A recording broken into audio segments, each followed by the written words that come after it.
రాయండి. బస్సు మబ్బులు రైలు మబ్బులు ఏమిటి నా పిన్నాకుడు? ఆకాశంలో కారు మబ్బులు కమ్ముకుంటున్నాయని రాయాలి. అందరి భాష నాకొద్దు. నా భాష వేరు, నా భావం వేరు, నా పదాలు వేరు, నా ప్రయోగాలు వేరు. అందరూ కారు మబ్బులు అంటారు. నేను వెరైటీగా బస్సు మబ్బులు రైలు మబ్బులు అంటాను.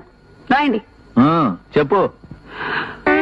రైలు మబ్బుల వెనక నుంచి చంద్రుడు వంగి చూస్తున్నాడు. ఏమిటి? చంద్రుడు వంగి చూస్తున్నాడా? పాప నడుంగాని పట్టేసిందే. అబ్బా రాయండి. ఎడారిలో పడవ మీద ప్రయాణిస్తున్నా. ఎడారిలో పడవలు ఎక్కడ ఉంటాయా? అన్ని ఇసుక దెబ్బలేగా. అబ్బా చోలు మూసుకుని రాయండి. అంటే నోరు మూసుకోమనే? అవును రాయండి. పడవ మీద ప్రయాణిస్తున్నా కుమార్ రాజాకి ఆకలి వేసి కడుపులో కుక్కలు పరిగెడుతున్నాయి. ఇది మరీ చండాలంగా ఉంది.